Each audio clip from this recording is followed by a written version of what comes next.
Ladies and gentlemen, can I invite His Excellency, former Governor of Anambra State, Peter Obi.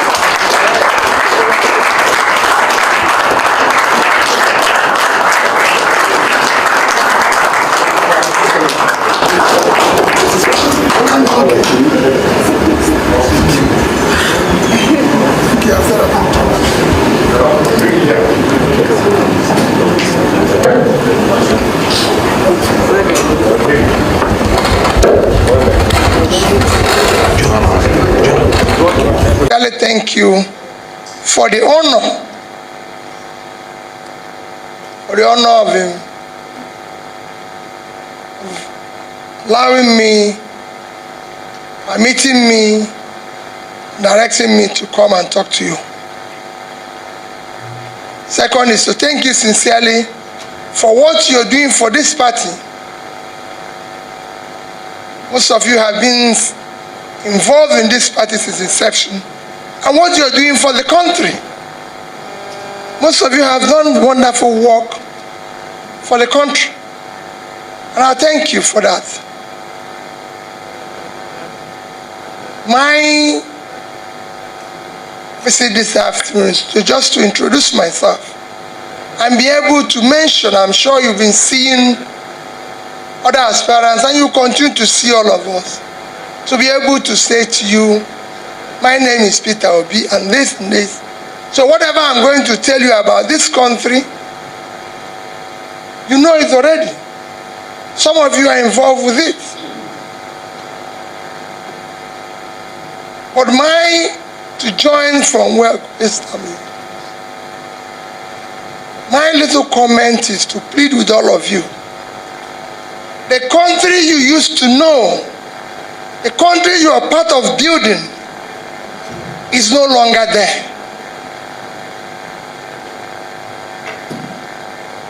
There's nothing today. If Nigeria, and I say it, gets it wrong in 2023, because 2023 is to enable Nigeria to start rebuilding again. If they get it wrong, I can assure you that it will not take time for some of you who will still be there at that time to be refugees somewhere.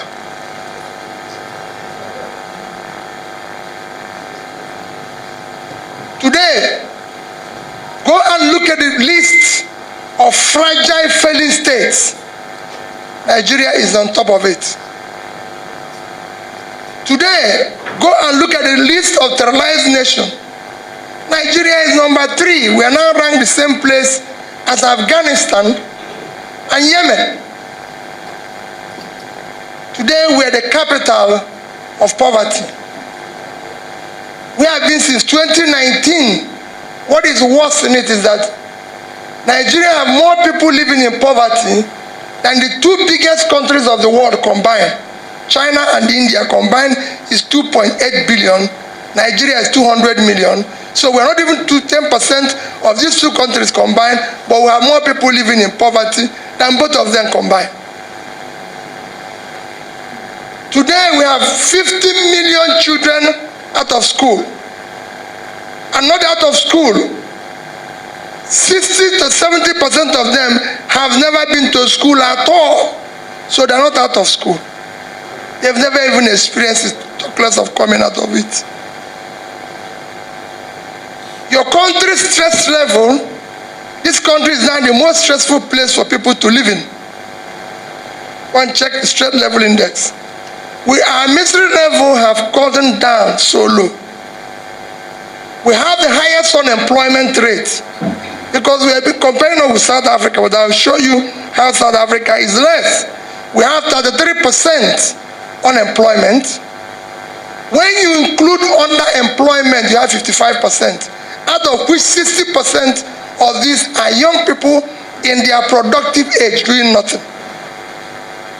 At the age they are supposed to be the engine of production, they're not doing anything. They've left school. Some of them didn't go to school, but they have nothing doing. So you have millions of them all over the place. We've just overtaken India in infant mortality. They expected we would overtake them in 2024, but we've overtaken them by first quarter. The list is endless. In drug prevalence now, the global rate is 5.8. Nigeria is 14.9. And it's 70% more among the young ones. That is where your country is. Your debt level is totally unacceptable. I was speaking to the Senate yesterday, and they showed me a young man, they showed me a senator, distinguished senator, who is the chairman of approving the loans in which Nigeria, all the loans that they are borrowing. And I said to him, thank you for approving it. But let me tell you, all the loans people have approved have put us in a mess. Today, we're using 98% of our revenue to service debt. And I can tell you by end of this year, it will be 100 and something percent of our revenue. The first 5 months of last year, Nigeria generated as a revenue 1,847 billion. And they used 1,802 billion to service debt. 98%. It was remaining only 45 billion. Last year, our budget was 13.something trillion, and they said they are going to borrow 4 trillion. They ended up borrowing 6.7 trillion because they couldn't make it. This year, our budget is 17 trillion. And they said they are going to borrow only 7. They are going to generate 10. They are not going to generate 15, even 50% of that. So we are going to borrow about 8 this year, and we are going to service all those debts. It is not possible. There's no way a country can survive with that level of debt. And every day what you hear from government is that we don't have a borrowing problem, we have a revenue problem. You don't have a revenue problem. Revenue comes from production. The country is not productive. It's consumption. When you have millions of people unemployed, how can you generate revenue? They're not doing anything. People in your villages can't pay tax. They can't pay for anything because they're not doing anything. You need them to do something to be able to generate this thing. We have engine of production and employment, which is micro, small, medium businesses suffering in Nigeria. And nobody wants to do anything. And what people will tell you is that they give examples of, I've traveled to countries all over the world. No country operates like Nigeria. I've been to about 30 countries studying what is happening in Nigeria. And I spent time. I've been from China to India to everywhere. I just came back last week from Morocco. I was in Morocco. I went to Morocco on Sunday and was there for almost 1 week. Traveled all over Morocco, spoke to their government officials. Nobody runs the way Nigeria runs. They have debts. Borrowing is not a problem. Every country in the world borrows. Even Norway, with the greatest sovereign wealth fund of 1.4 trillion, they are owing 50% of their GDP. It is what you use the money that makes a difference. And I'll give you an example of using everywhere I've gone today and tomorrow. I can show other places. I was in Bangladesh. I don't want to use small countries. I was in Bangladesh in 2010, and I spent 1 week in the villages of Bangladesh. Bangladesh was far poorer than Nigeria. In the year 2000, they were below us in HDI. Today, they're medium. We are still struggling in the poor circle. In Bangladesh, I met people. In fact, arriving at Bangladesh airport, you will not eat. It was so dirty. It was everything. I wondered, where is this place?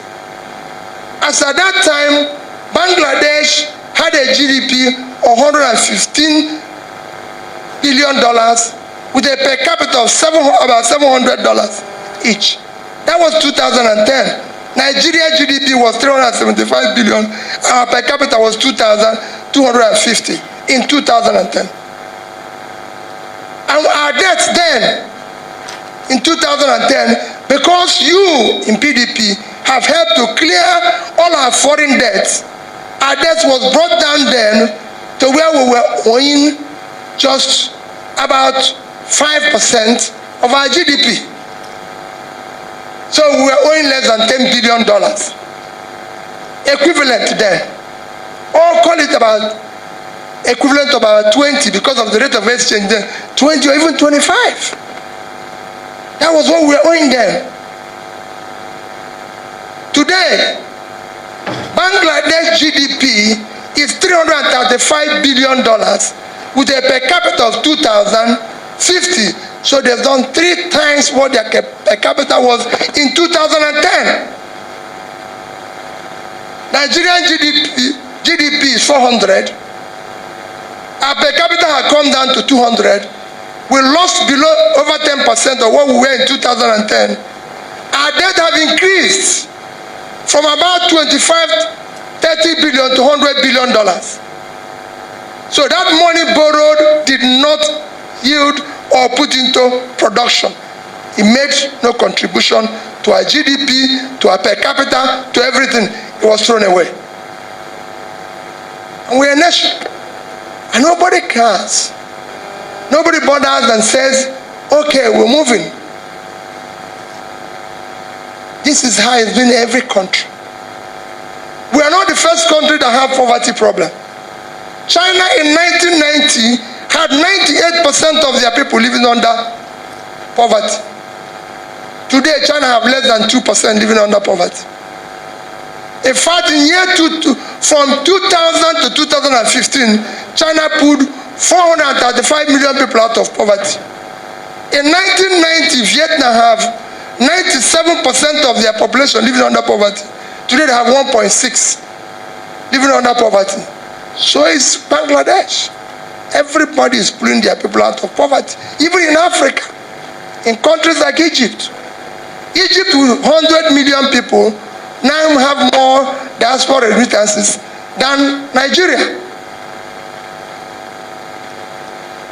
Because if you go around now, they've invested in education, they invested in anything. In the Egypt HDI in the next 1 or 2 years will be high. Nigeria is still low. We started with them in year 2000, low. They've now gone to medium and now moving to high. Everybody we've met, Ghana was low, they now moved to medium. Bangladesh have moved to medium. Everybody, we are the only people who are stuck in low. And we are now receding in low. Because nobody cares. My plea to you this evening is, please, do not bequeath your grandchildren anarchy. That's where we're going. It's not about the election. It's not about who will be the next president. No, it's not about who will be able to be in position to be using siren. It's not about who will be able to share. There's nothing to share again. It's finished. We need wealth creators. Now, we need somebody that can create wealth. Everything that is left in that pot is gone. It is not a time for rascality. It is not a time for careless talk. We need somebody that can understand how to build an intangible and tangible assets of a nation building. Who has connection globally that can stand and speak to colleagues and plead with them to come and save Nigeria. Or we will be refugees. None of you can wash plates outside here. None of you can sweep anything. Your drivers can. Imagine what it is now if you live here and you get to another country and the only job left is to wash plate. How can you do it? You cannot. You want to go in peace.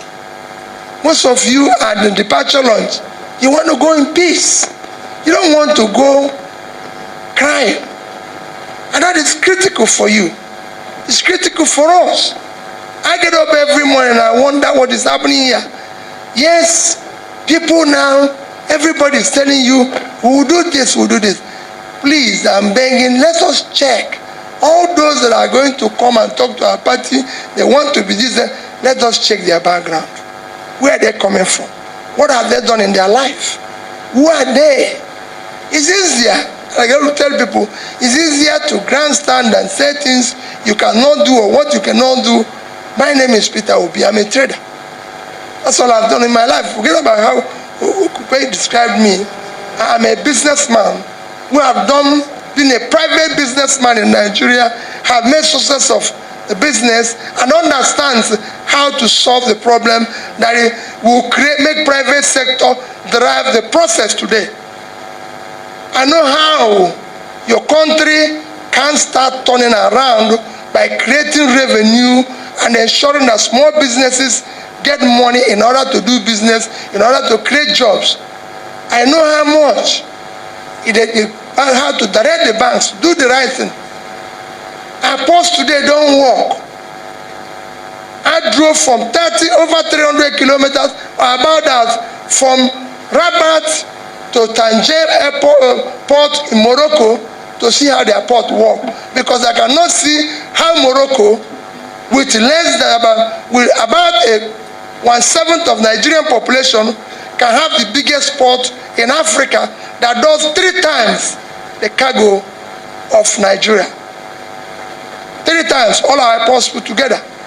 And I went there and I see how it's working. Morocco exported last year's export was $40-something billion without having oil. We're earning 18 billion in oil. And they even tell us that 8% of it is stolen. Who is stealing it? What are we talking here? And we have a country. Look at what is happening to everywhere in the north today.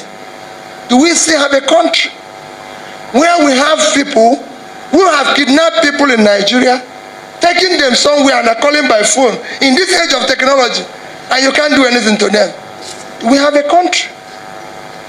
There's something wrong.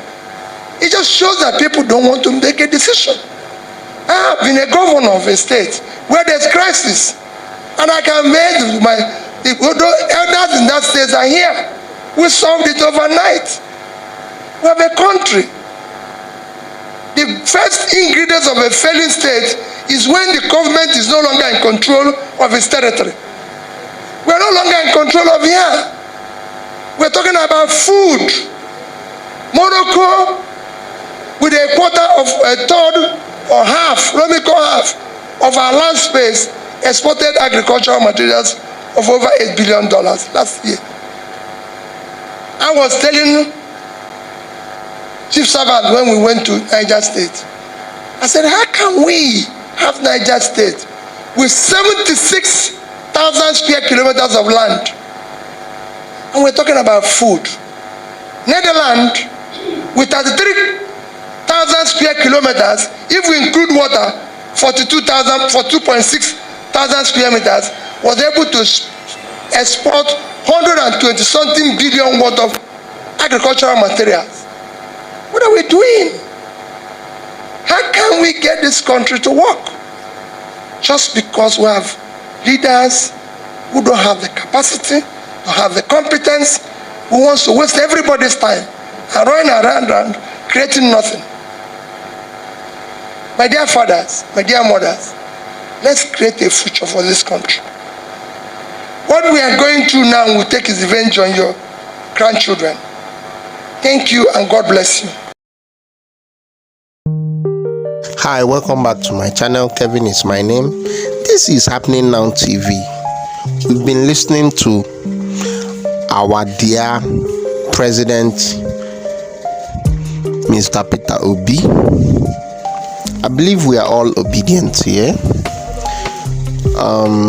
If you listen to Peter Obi very well, he always talks about how the country will move forward, how the country will move forward. He's not interested. He doesn't talk about how the election was done. He doesn't talk about how many people were disenfranchised, how many votes he got in this place. He doesn't talk about all that. Anytime they call him, he keeps telling us the same thing he talked about during the campaign, talking about GDP, Nigerian population, the landmarks, what he intends to do, how he intends to group the economy, how he intends to elevate people from poverty. This man is focused and always knows what he is doing. You see other people telling us things that doesn't matter. things like a Milokan. Can you imagine? This is Nigeria, a country of more than 200 million people. There are elders too. There are people who are over 80 years in this country. There are educated professors everywhere. Because you have taken people's money and put it in your own possession, you now started intimidating others. This man has held the position of a governor for 8 years, and all he will tell you is go back there and check if there is a record or anything that links me with fraud or corruption. He gave everything that he did open to us and said we should go and verify it. Haba, these people are denying hospital B. If you deny hospital B, when are we going to see somebody else in this country that can run for presidency with that heart that Peter Obi has? When are we going to see in this our lifetime? This is not a very simple issue. This is a very serious matter. Let me tell you the way things are going. If Tinubu succeeds and complete 8 years in the Aso Rock, people like El-Rufai will take over, and it will keep going on that way, the status quo. Okay, I'll be leaving you to share your comment in the comment section box. Don't forget to like and share this video to other people so that YouTube can recommend it to other people. Thank you for always tuning in. We love you.